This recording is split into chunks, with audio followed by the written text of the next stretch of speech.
Throughout history there have been many terrible executions that have occurred, and some of the methods used were brutal and barbaric.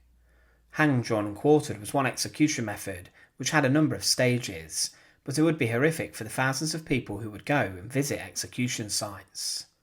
But another execution method used in London against pirates was gibbeting, in which pirates who were found on the River Thames were hanged in public and were then left suspended in an iron cage, where the birds would pick at them. It would be a gruelling death, in which someone would be left to die from exposure, thirst and starvation.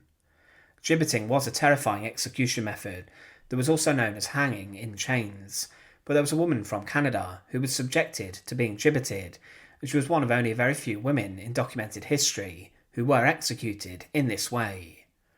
Join us today as we look at the execution of the gibbeted Canadian woman, and as always, to support our channel, please make sure to subscribe.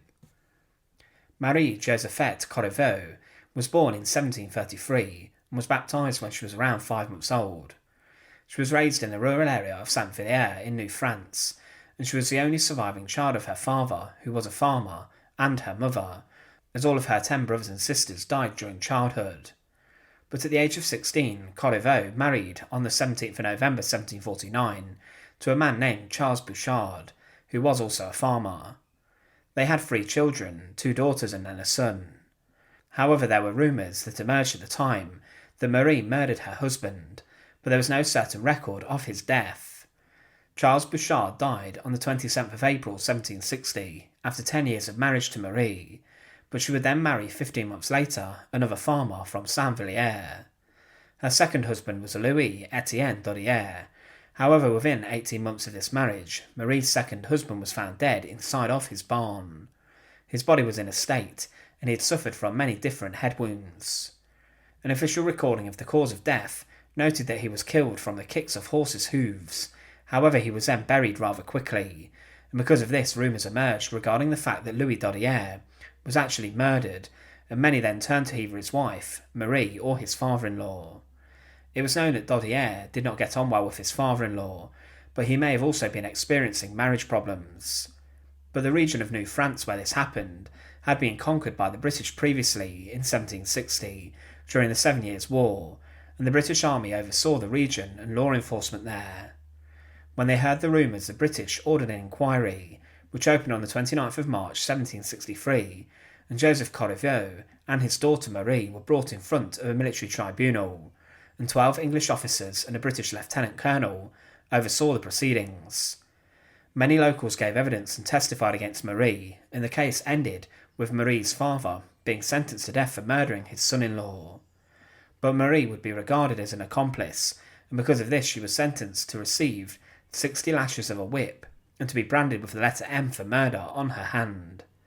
Marie's father was then condemned to die by hanging, and he said to his confessor that he was just an accomplice, as it was his daughter Marie who had actually murdered Dodier, her second husband.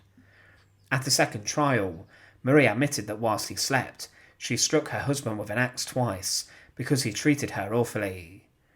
The trial then changed her sentence, and she was sentenced to death, and was found guilty, with the court specifically ordering Marie to be hanged in chains or to be put on public display in a gibbet. Gibbeting was a common law punishment which could be used alongside execution, and it was a normal punishment for murder back in England.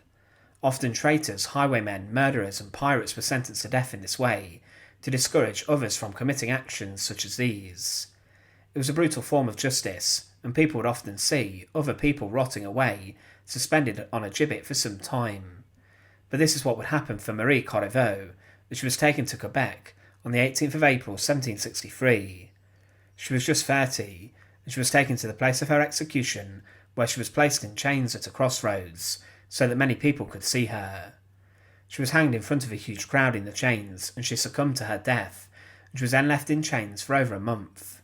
Her body was left in the iron gibbet, and was exposed to the elements, where it began to decay and began to rot away, high up in the air. The locals who lived near the gibbet, where the 30-year-old woman was decaying, complained of the sight and also the smell, and the military commander of Quebec then ordered the body to be taken down and buried. What is interesting is that Marie was not freed from her cage, and she was actually buried in the cage in the cemetery of the church nearby. But in 1851, around 90 years after her execution, someone dug up the iron gibbet and the cage, and it was then placed in the cellar of a church, but it was then brought by P.T. Barnum and was displayed as an object in his show. The story of Marie-Josephte Corriveau and her execution is one that has gone down in history as a legend in Canada, and her ordeal is one which is often linked to witchcraft, and some allege that she had more victims. But she is remembered in history as a woman who was gibbeted in front of a huge crowd, and she is one of very few women to be executed in this way. Thanks for watching. To support our channel, please make sure to subscribe, and once again, thank you so much for watching.